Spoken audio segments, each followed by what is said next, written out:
Okay, so baby steps with algebra. Yesterday, numerical expressions.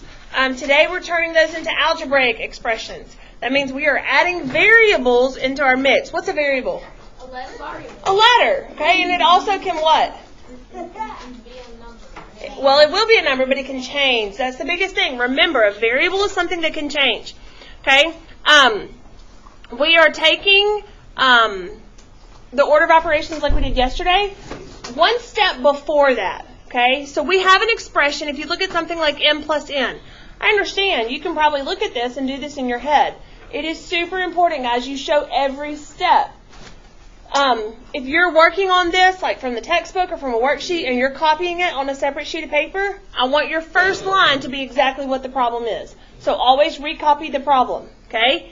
If we look at this, and what you're going to be doing, and I'll talk to you more about this phrase in a second. I've got some funny videos to show you, okay? We are plugging this in, okay?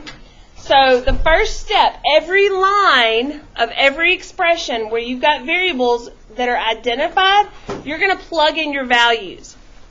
So on this first line, this is where you plug it in. So if n is equal to 6, then we're going to change that m to a 6. If n is equal to 12, we're going to change that to a 12. So then, of course, we all know 6 plus 12 is 18.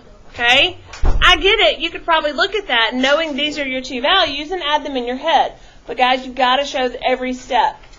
With the easy stuff, we've got to do the little every step, make sure we get it right, because when we get to the harder stuff, we've got to make sure we're doing the same thing. Okay?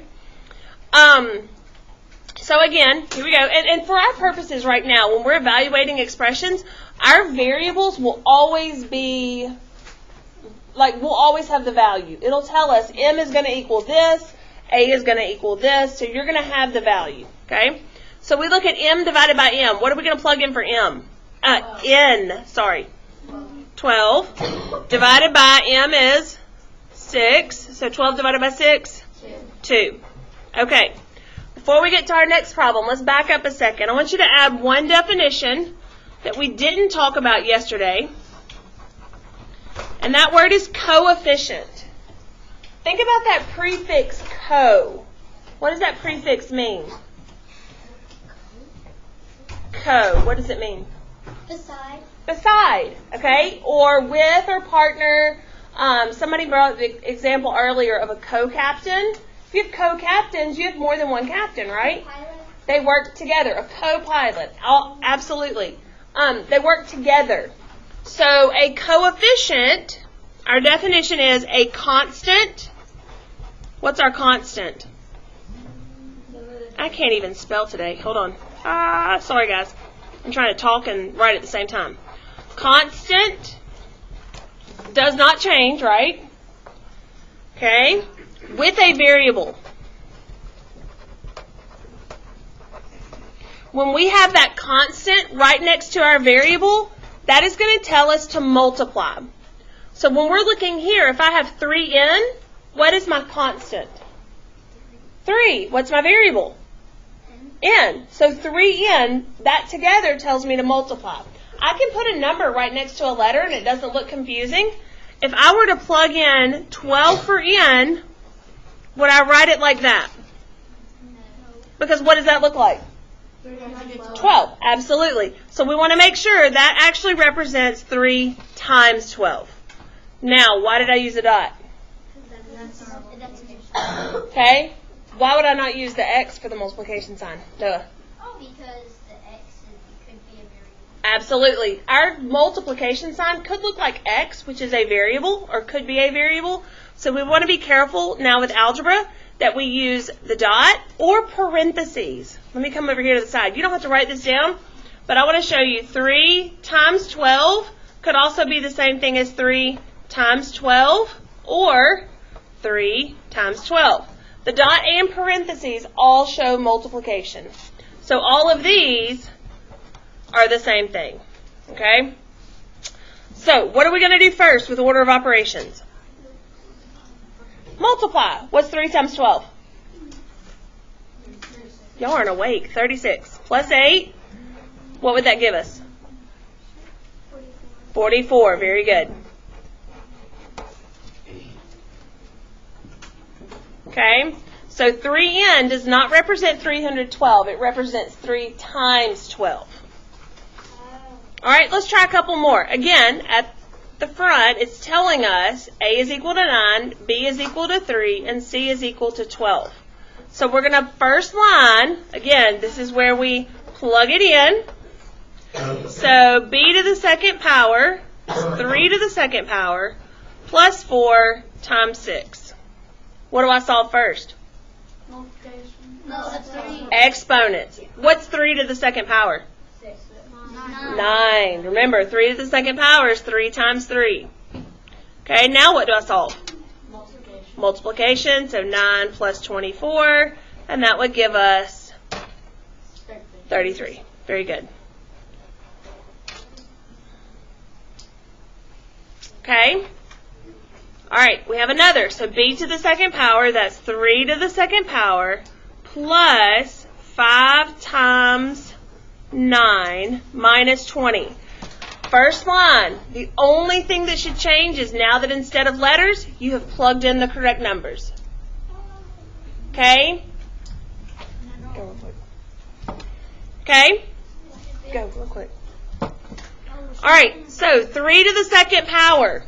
Okay? And that is what? 9. Okay? Plus, what's 5 times 9? 45 minus 20. Okay, now at this point I can add and subtract. So what is 9 plus 45? 54. Okay? Minus 20, and then that would give us what? 54 minus 20? 34. Very good. Okay, so as you can tell, other than this first line, everything else that you're doing is exactly what we did yesterday, just following order of operations. The only thing that's different is we're starting with variables, we're plugging in our numbers, and then going through and solving. Okay, so looking at this third problem, that does not mean air conditioning. So AC, what do you think I'm going to do with those two variables? I'm going to multiply, because anytime two variables or a number and a variable are right next to each other, it means to multiply. So we're going to plug in 9 times 12. How do you know that? It's just a mathematical rule. Oh, right here. Yeah, they're identified for you. And for right now, like for everything we do with expressions, they're going to tell you what the value is of your variables. So all your job is to plug it in and then solve it. So 9 times 12 divided by, have parentheses, 2 times 3. Okay? What do we solve first? Very good. So 9 times 12 divided by 6. Now what do we do first? Multiply. So 108 divided by 6, and what do we get? Somebody said it. 18. Very good. Okay. Let's talk about two word problems real quick. We'll do these two together, and then we're going to do some on the back. Okay, a penguin can swim at a rate of 17 miles per hour. That sounds like something I need to know. How many miles can a penguin swim in 4 hours? They give us our expression, RT. What does RT mean?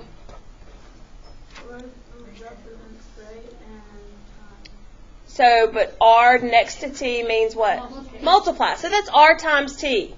Okay? Now, if you'll notice, that doesn't look like a typical lowercase t, does it? No.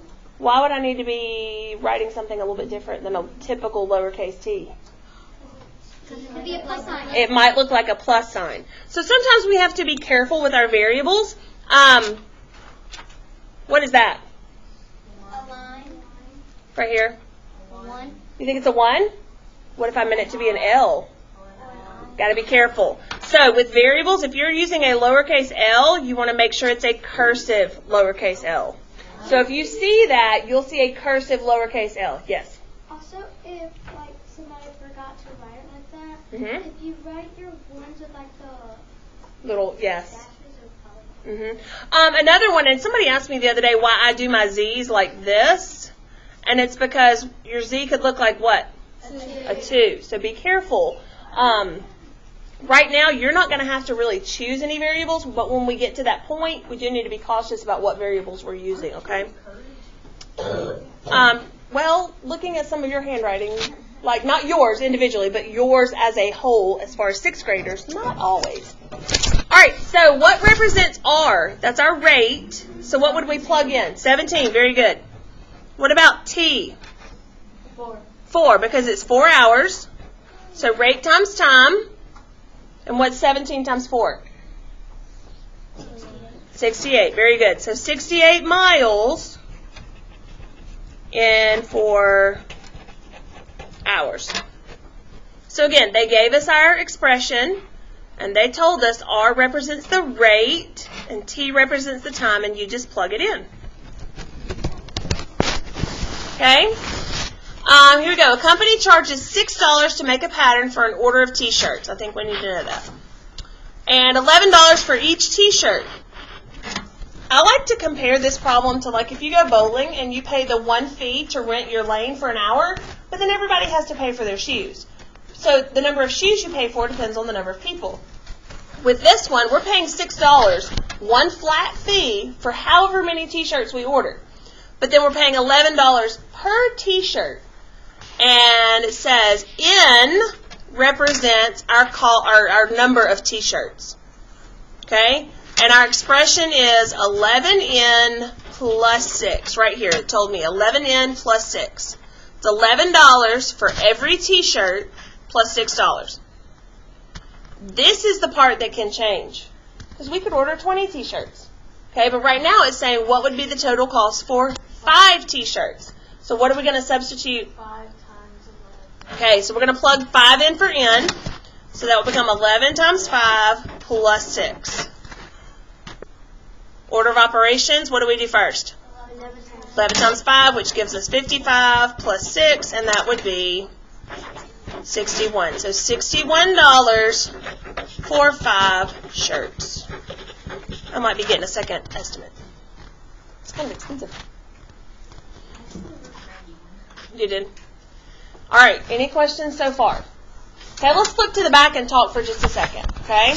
Let's do a couple of these together. First of all, look at the chart at the top. All right? I want you to also write above where it says numbers. We're going to call those our constants. Because we know our numbers do not change. Our variables are what can change. So looking at this expression, which are your variables? D and C. What are my constants? 5 and 2. They are the things that don't change. What operations are you using?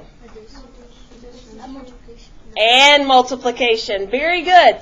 Multiplication is the one we tend to overlook because you forget this is 5 times D. So we're using multiplication and addition. Remember that dot means to multiply. Okay, what are our variables in this expression?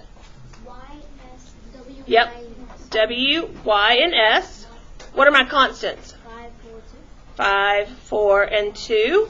Okay, what else are our constants in this one? They're all paired with a variable, so we would call them coefficients. They're also coefficients because they're all paired with a variable. Okay, operations, what are we doing? Absolutely. Multiplication, addition, subtraction. All right, the last one, what are my variables? X, Y, and N. Yep, X, Y, and M. What are my constants? 4, 3, and 6. Yep, 4, 3, and 6. And then we're using all operations on that one, aren't we? Multiplication, division, addition, and subtraction. Now, I'm going to recommend that when you're working these that you do get a separate sheet of paper because I do want you to show every step, okay? Let's do a couple of these together. If you want to do a couple on here, that's fine because I'm going to pick ones where we have room to work, and then you can go ahead and do the others on another sheet. Right here. It's going to tell you. For your purposes right now, it will tell you what their value is. So, for numbers 4 through 18, A is going to equal 3 and B is going to equal 4. Let's look at number 18 real quick. We have 7A plus 8B times 2. So our first line, we're going to do what? What's our first line? Plug it in. I promise you, I'm going to show you a video in a minute, and you'll be singing it the rest of the day. Okay, so 7 times 3, right? Plus 8 times 4 times 2. Now, does that matter that I have 3 numbers I'm multiplying right there? No. Remember, that commutative property of multiplication, I could do 8 times 2 times 4. I could do 4 times 2 times 8. I could do 4 times 8 times 2. Any of those combinations, you're always going to get the same thing. So let's go through and do all of our multiplication first. What's 7 times 3? 21. 21. Okay, what's 8 times 4? 32. 32. 32 times 2? 64. Close, yeah. So, 21 plus 64 gives us what? 85. Some of them are super, super easy. If you look, A times B, and I know you can look up here and see, well, that's going to be what? 12. But I want you to go in and plug it in and tell me 3 times 4, and then tell me the answer. You've got to show me that row where you plug your numbers in. Okay? What's the other thing that I have not written at all? Do you remember? We're doing expressions. Equal sign. No equal sign. Okay? No equal sign at all. Because we're not to equations yet. When we get to equations, we'll start using equal signs. All right. Another one that I want to do with you because it's a doozy. Look at number 33. Okay, so 3y, and look, they've defined our variables for us right here. Y is equal to 15, so that will be 3 times 15 times 40 times 7 minus 1,000. Now, that just looks crazy right there, all of that lined up together. And I really don't want to just multiply 4 numbers like that straight across. So I'm going to chunk those together to make it easier. Will that change my value? No. With multiplication, it will not. Because again, it doesn't matter what order I multiply in, I'm still going to come out with the same thing. What's 3 times 15? Okay. And what is 40 times 7? 280. I'll give you guys a second to multiply that. 280 times 45. And no, you may not use your calculators yet. We're getting closer. Not quite.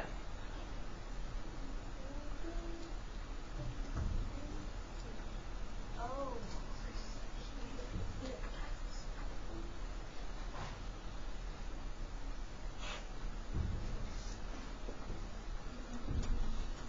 45 times 280, or 280 times 45.